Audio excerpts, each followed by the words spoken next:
Hello and welcome back. It's been a while, but today I do want to go over the class that we had this week. I have the time, so I decided to make this recording. Someone's been asking me to make the recording of the class that they missed this week. And just to let you know, the discussion that we had, it was unbelievable. We spoke about the stories of the great Rabbi Akiva ben Yosef, the great rabbi in the Talmud. He was a leading contributor to the Mishnah and to the Midrash and to Halacha and to Kabbalah. He wrote a book called Otiot de Rabbi Akiva, the letters of Rabbi Akiva, describing the codes of the hidden messages and the of all the crowns of each letter in the Torah. And Rabbi Akiva was the great, great teacher of the Jewish people. Because of him, Judaism is vibrant today, and we will talk about it. So his name is Akiva. Some say it stands for Yesh Koneh Olamo B'Sha'a Achat. It's a statement in Pirkei Avot which says that somebody can acquire his world to come in one moment. As long as you're alive, in 1 second, you can switch. You can say, I regret all the past I did, even if you were the worst person that you can imagine. We have something in Judaism called teshuvah, and you can regret it and move forward. And in that one moment, by helping someone, by doing a mitzvah, you have acquired an entire greatness of the future of the next world. So that's the story of Rabbi Akiva, and that's why Rabbi Akiva is so relatable, so well known to so many Jews around the world, even though they may not know a lot about Judaism or they've not spent a lot of time studying Torah.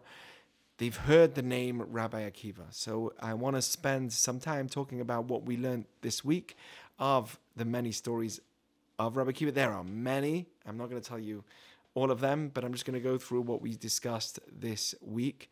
I'm just going to read it off a paper here. So we spoke about how it relates to this time of the year. We're currently in the time of the Baomer, which is a period between Passover, when the Jews left Egypt, when we were slaves to the physical, and it's between that time and Shavuot. That's where we are right now. Shavuot is when the Jews receive the Torah, and it's also another one of the 3 great Jewish biblical holidays. During the first many years after we got the Torah and left Egypt, there was this great Rabbi Akiva who wrote the Mishnah, the oral Torah, and he was a big part of the Mishnah, and he didn't write the Mishnah, but he was a big part of a lot of the texts in it. And during the first 33 days of this counting between Passover and Shavuot, when we got the Torah, during these first 33 days, it's a 50-day period between Passover and Shavuot, where we slowly grow to being able to receive the Torah. Right? According to Judaism, we didn't just leave Egypt and become free. We are not free until we accept on ourselves a connection to a higher purpose. In Hebrew, the word for freedom is cherut, but it also is the same word as ruchaniyut. The Torah calls Passover zman cherutenu, a time of our freedom. The letters freedom also can be moved around and make another word, ruchaniyut, which means spirituality. When someone is just eating, just saying whatever they want and doing physical only, then they are no different than an animal, and in fact they are a slave to the animal body. But if you are able to use the physical and channel it, not neglect the physical, but use it and channel it for a way to connect to God in us, that is the greatest thing. That's freedom, that's joy, that's happiness. When someone's able to have boundaries, overcome and use, but then what? Overcome what? Well, you need the Torah to direct you how to overcome. And that's why Judaism is all about leaving Egypt. We don't care about the place. It's about the idea.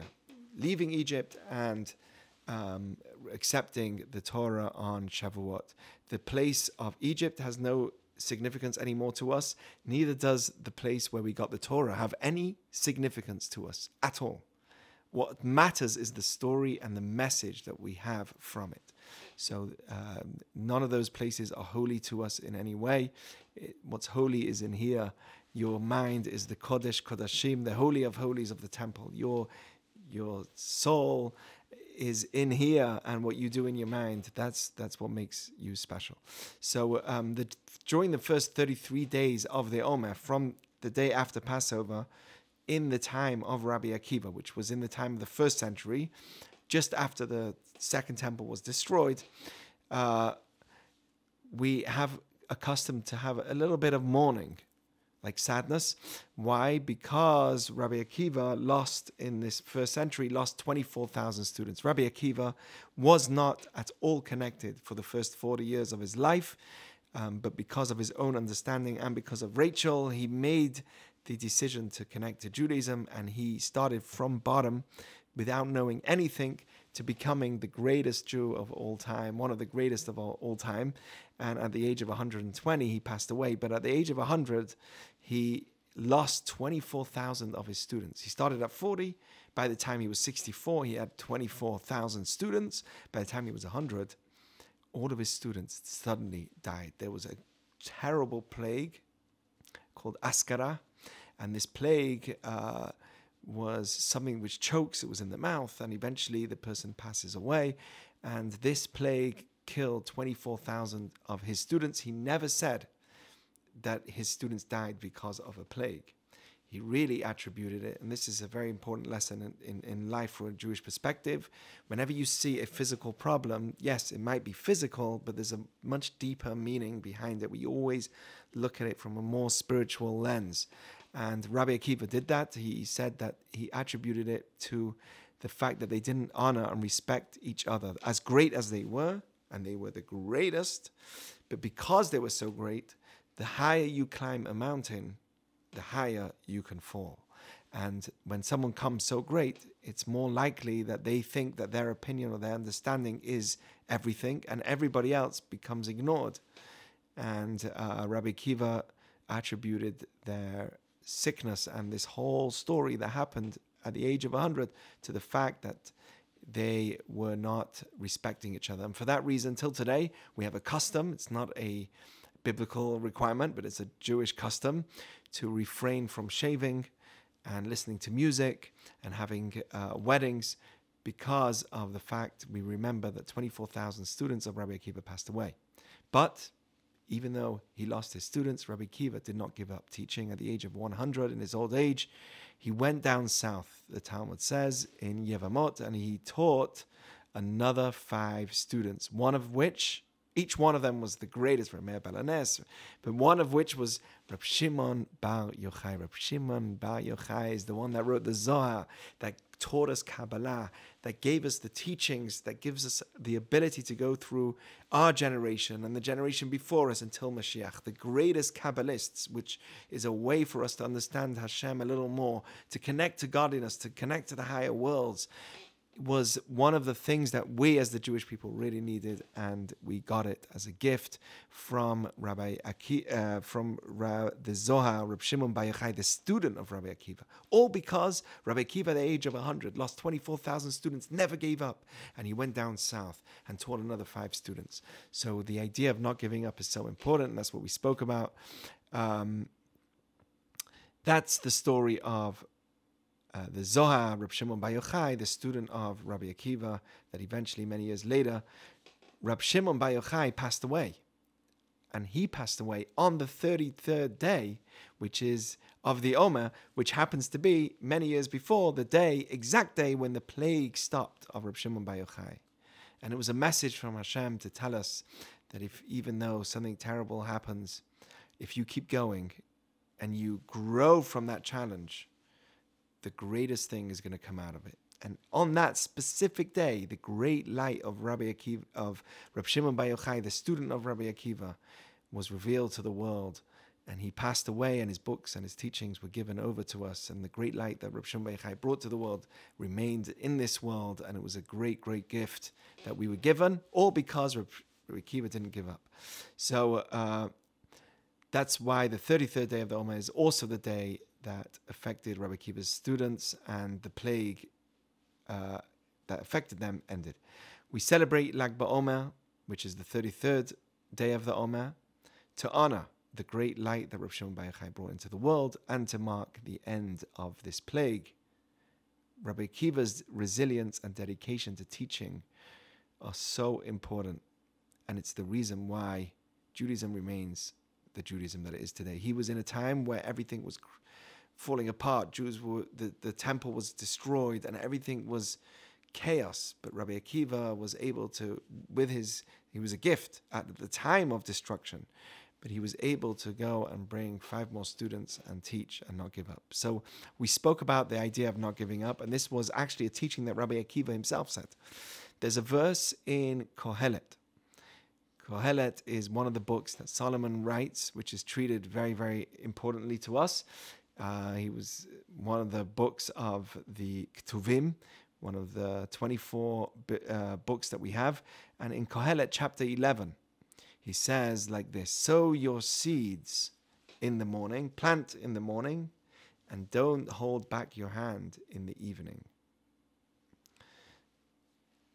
Since you don't know which one is going to succeed, the one or the other, or if both are equally going to be good. You never know what's going to come out. So if you worked hard in the morning, don't end up and give up. Also work hard in the evening. What is this referring to? Not just physical things, obviously. This is something much, much deeper. So the Talmud goes and talks about many ideas. One of them is that if even though someone fulfilled the requirement to have children, which is a boy and a girl, according to Hillel, you've done your mitzvah of pru uvu, which is a commandment in the Torah, be fruitful and multiply, having children. You've done the mitzvah, doesn't matter. If you're old, still have more, says says the Talmud. Why is it important? This is the Talmud in Yevamot 62b. The Talmud says, because that's this verse. This verse says, plant in the morning, but don't give up. Also continue in the night, even if you've done what you need to. Why? Because you never know who's going to come out of it. I am the 7th child of my family. Wow, that's amazing. Because I am the 7th child that I am here and I'm able to help and give so much to my students. There are many great people that are the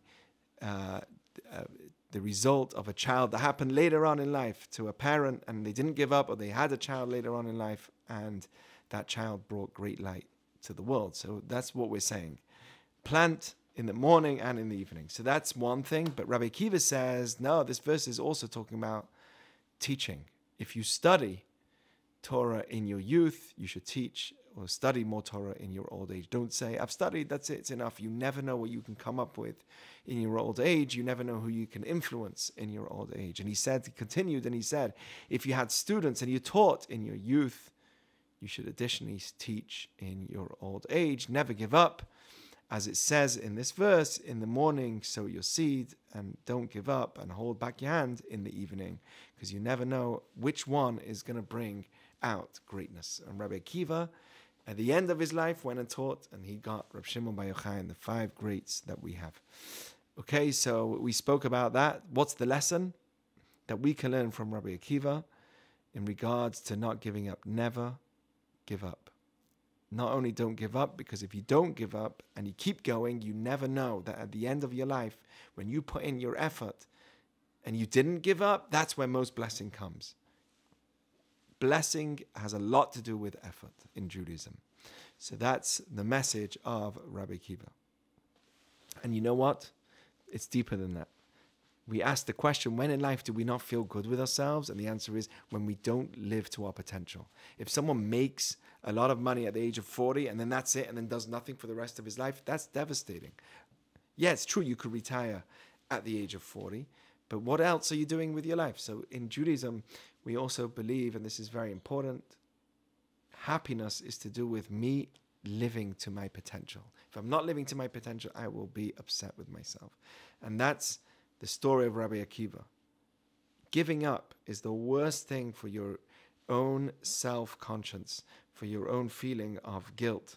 It's going to make you broken. But moving on and not giving up makes you know that I did my part, and you will see blessing from it.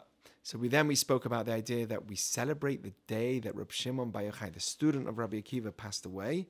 That day, which happens to be also the 33rd day, which is when his 24,000 students stopped dying, is a day of celebration. Why is that a celebration day? Like the day that is the great Reb Shimon Bar Yochai who taught the Zohar dies? But actually, in Judaism, once someone leaves this world, we only remember when they die. No one remembers when they were born. And that's based on a teaching, again, in Kohelet of Solomon and Shlomo HaMelech. And he says in chapter 7 in his holy book, Tov Shem Mishem and Tov, good is a name than good fragrance oil. A good name is much better than a good oil. And the day a person dies is much better than the day he was born. So the commentaries explain that while a fragrance only benefits your surroundings, it only benefits around you, a good name can benefit the entire world. A good person doesn't just affect around him, he affects the entire world. It's a light that's way beyond itself. Therefore, the day that a person dies is much greater than the day a person's born, because it's a culmination of a life that has earned a lasting and widespread reputation. Rashi says, the day of the death is much better than the day of birth, like we see by Miriam, because when she died, when she was born, no one knew what she's going to be. They just saw a child. No one knows what she's going to be. But when she passed away, we saw that she was the one that caused the well, the water springs, and the energy of goodness that she brought to the world on the table stopped coming. So we see, look, when someone passes away, if they're great, we see what they've achieved and what they've done to the world. But when someone's born, we do not know what they've achieved and if they're going to achieve. And the same was with Aharon. Aharon passed away and we lost the cloud. And Moses passed away and we lost the manna. So we see that because of great people, we feel when they leave this world, we feel all the good that they did in the world. So for us, in a Jewish perspective, yes, it's true. When someone leaves this world, it's sad. There's a void, there's a vacuum. But also, we get to reflect on what they contributed into this world, what they gave to the world. And that's deserving of celebration. A great person, we celebrate the day that they died, and we remember their energy and the goodness they brought to the world. Everyone's dying at some point, but the question is, did we die with a legacy? Did we die with greatness? And that's the name, that's the idea of Tov Shem Mishem and Tov Yom HaMavet Miyom HaRadol. Better is the day a person dies than the day he's born. So that's the discussion we had, that in Judaism, why do we celebrate the day a great person dies? Because of this idea of what he's achieved.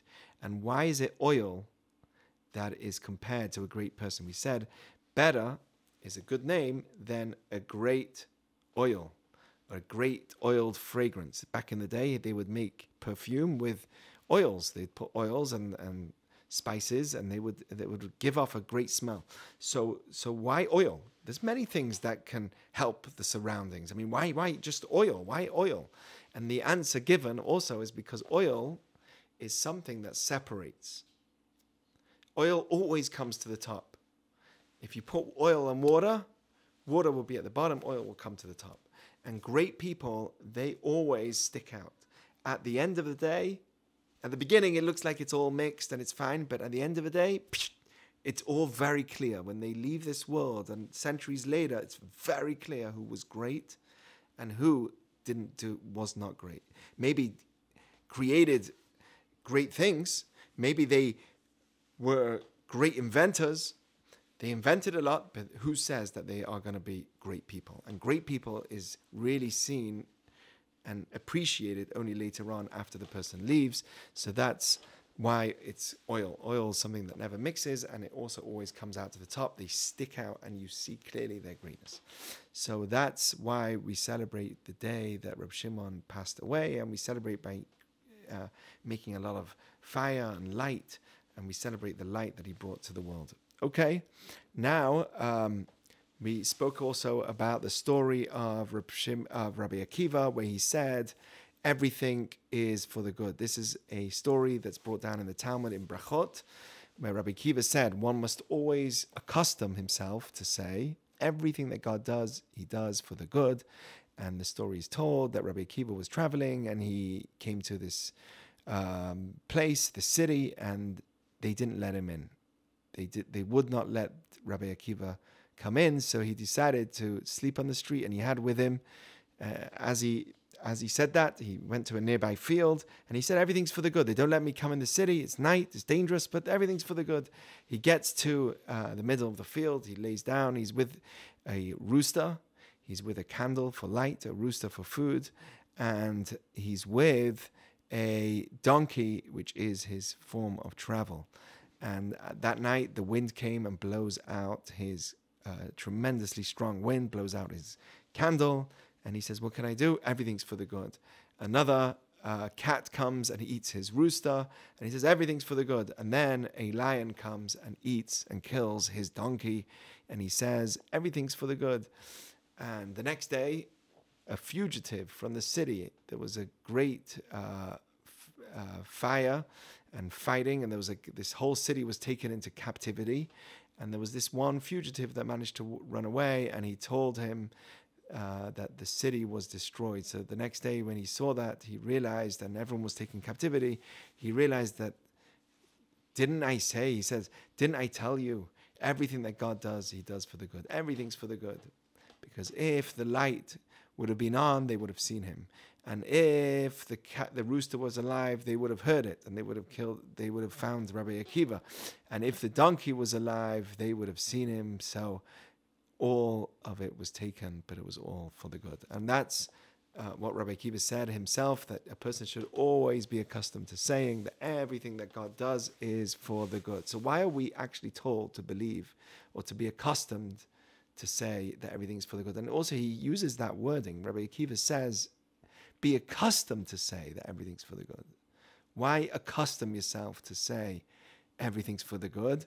And the teaching is because the idea is that when you accustom yourself, that even though something difficult is happening right now, you say, no, it's for the good. I have emunah, I have faith. I don't see it right now, but I'm in pain. This is difficult for me.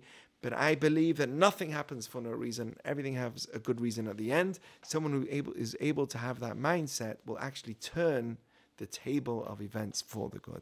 So actually, Rabbi Akiva didn't only believe that everything's for the good, he also believed we have the power through thinking it's good to make things good. So that's why he said, be accustomed to saying that everything is for the good. I saw this by teaching by a great Rabbi, Rav Biederman, who says this teaching. So that's why he said everything is for the good. But why, according to Judaism, really is everything for the good? I mean, things are bad. Things bad happens. Why are we always told to say that things are for the good? And the answer is because God is infinite.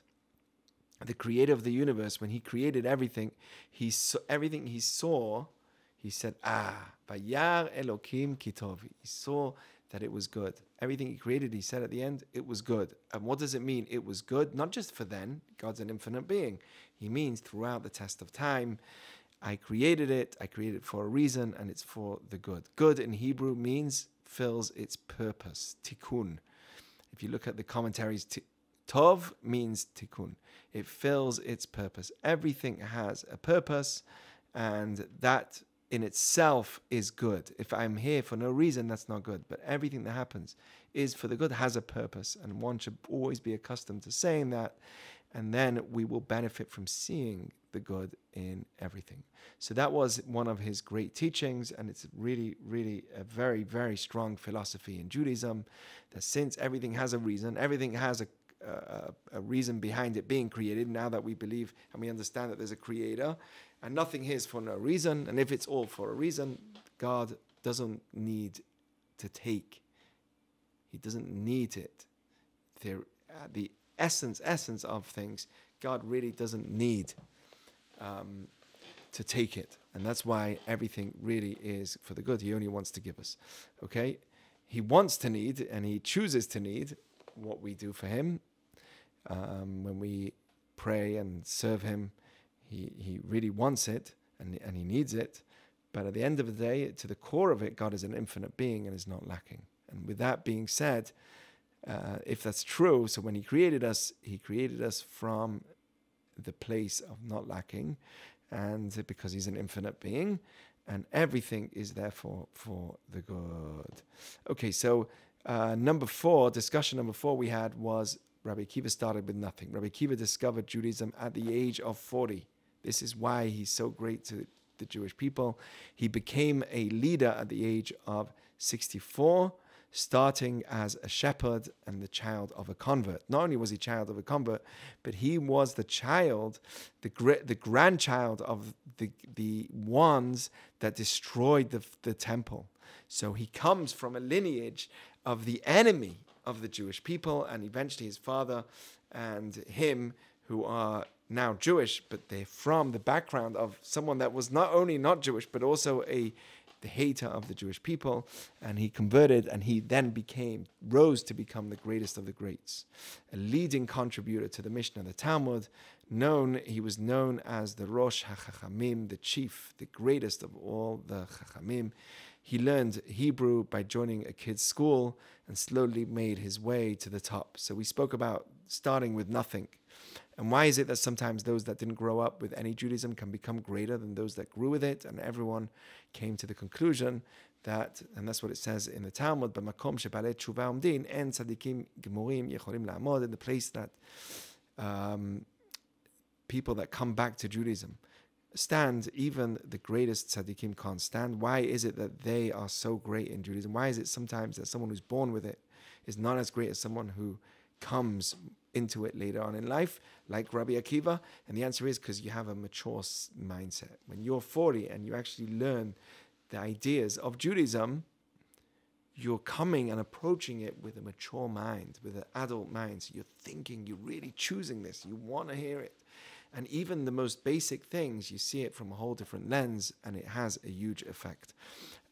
Which is a lesson to me, to us, that even though I grew up very much with it, I need to always try and approach the teachings of Judaism the way Rabbi Akiva did. Every small thing, even the most childish thing that may seem things that I grew up right from the beginning and I knew the basics of Judaism. No, approach even the basics of Judaism with even more depth. Actually, the more basic you go to Judaism, the more of a foundational topic you have in Judaism, the more deep it will be.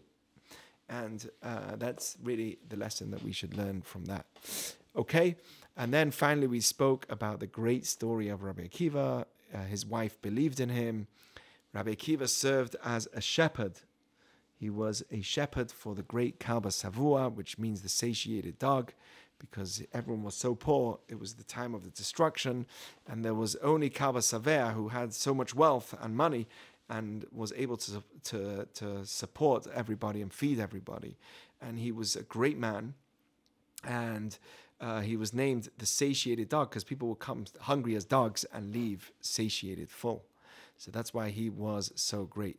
So Rachel was his daughter, and she could marry anyone. She grew up with a real Jewish home with good values. She was very modest and very refined.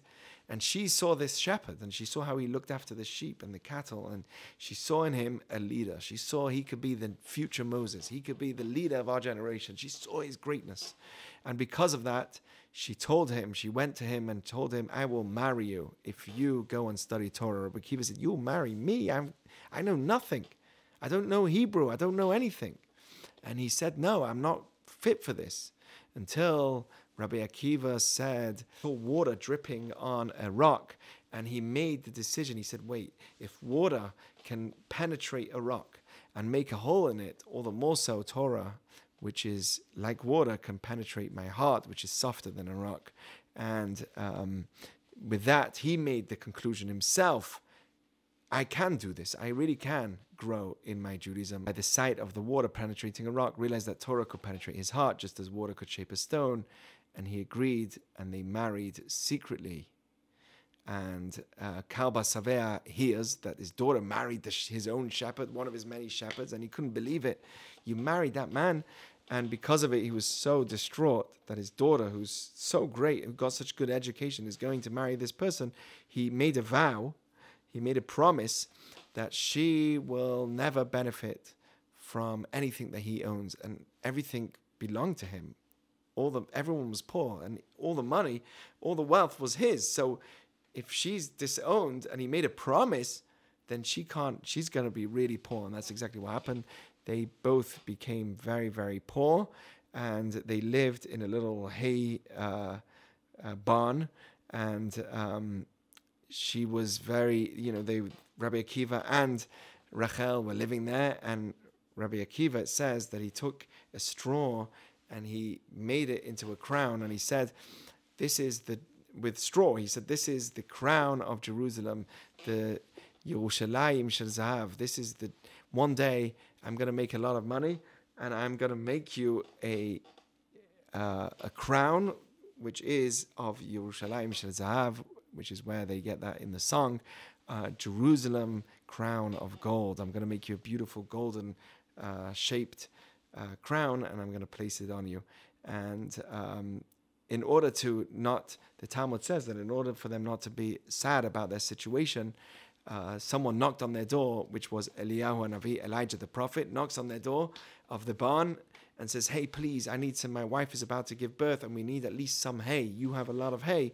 I need hay in order for my wife to be comfortable and a place for her to rest.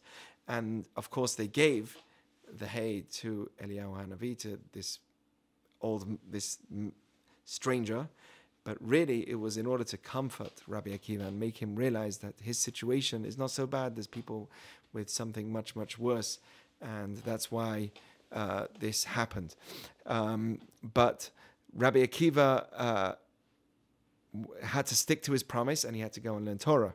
So he did, and he went and learned for 12 years. Like he agreed with Rachel, he went to study in the north. For 12 years, he went and studied Torah, and after 12 years, he starts coming back, and he hears this critique speaking to his wife and telling her, you know, he's been there for 12 years. He's already coming famous, and he's not going to come back to you. Forget it. Why are you waiting for him already? It's so long.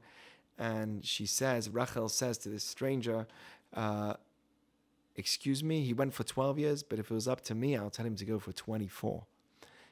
And Rabbi Akiva hears that conversation. Without even going back, he goes again for another 12 years. And after 24 years, Rabbi Akiva returns, and now he's the leading scholar of his generation.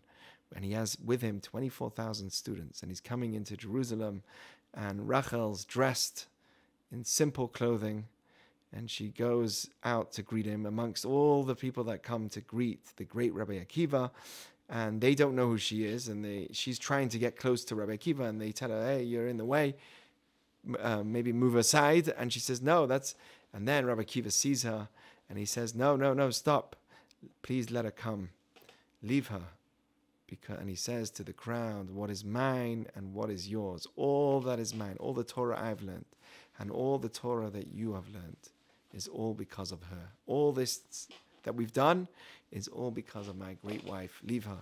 And with that, she comes to him, and Rabbi Akiva then becomes the wealthiest. His father-in-law, the father of Kava Savea, undoes.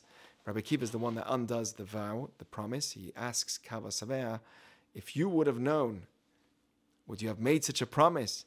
And he says, no, I would never have made a promise if I would have known that you would become even a student of one Mishnah. If you would know a bit of Torah, I never would have made that promise. To which Rabbi Akiva says, okay, so the promise is undone, and it's as if it never happened. And with that, Kalba Savea, the father-in-law of Akiva, of Rabbi Akiva, the father of Rachel, he says, I give you all of my wealth. He gives half of his wealth to Rabbi Akiva. Rabbi Akiva made money and came very, very wealthy from 6 other places. The Talmud talks about other ways that he became very, very wealthy. And like it says in Pirkei Avot, that when someone studies Torah when he's poor, he'll end up, it's like a little guarantee that you'll end up studying Torah when you're wealthy eventually one day. So we discussed 3 different lessons that you can learn from the story in regards to love and dating and marriage. And we spoke about the idea that even though Rachel believed in Rabbi Akiva still had to make his own decision. He was the one at the end of the day. She believed in him. She told him, I'll marry you. But he, at the end of the day, had to make the decision on his own. He's the one that saw the water drip onto the rock and make it erode, and he came to his own understanding that if water can penetrate a stone, it can penetrate my heart. So it was his own decision to connect And that's important to know for dating. You can never try and change someone. But if that person really is making the change himself, then that's something else. But you can never try and hope that someone will change. You have to see that they change right now, not with the hope that they may change for me later on. That's one of the worst things you can do whilst dating. That's one thing we spoke about. Then we spoke about the idea that Rachel, her thing was values. So different than our day and age. Like nowadays, you'd marry someone if he's wealthy, if he's got all the money, if he's, who cares? And then you'll ignore all the other problems. Yeah, he's an idiot, he's crazy, he's mad sometimes, whatever, but at least I'm going to get this beautiful car, I'll get this beautiful home, I'll have an unlimited credit card. Wow, what a dream. So nowadays, most people will be attracted to money and influence and ignore the fact that the person has good values. In fact, we'll ignore the values because at least I'm getting comfort and money. Whilst Rachel did the exact opposite. She came from comfort, came from wealth, and went for someone because of his values and his values only. She saw in him his potential and his values, and that's what she was looking at. And that's such an important lesson for us as well. You can be attracted to someone, and I'm sure that's what she was, but it was also the values that made her make a change. She left her father's home, left her wealth, left all her comfort in order to marry someone that's right, that's good, that has good values. And that's something really, really important. Money comes and goes. It's not the main thing. But what's the main thing is leaving off in this world a great light and making a difference in the world. And that was Rabbi Akiva. So she believed in that. And obviously, 24 years without your husband is something that wouldn't fly today. And it's not going to be right today. But on their level and her understanding, but it shows the commitment. And this is so important for a relationship also. When you have a common goal, when you both have something greater than just things itself, yes, it's true, love is important, but there has to be something like meaning and purpose and higher connection to life than just love. And that's what she had. They both had a higher goal, which is to become great, to make a difference in the world. And that's such an important thing in a relationship. Not just the idea that we are going to be married and we're just going to live life. No, we're going to make a difference together. We're going to have a higher goal than just marriage itself. And that's what they did. And that's also a very important aspect of marriage. Okay, so those are some of the things we spoke about. And I'm glad you were here listening. And thank you for joining. See you next time.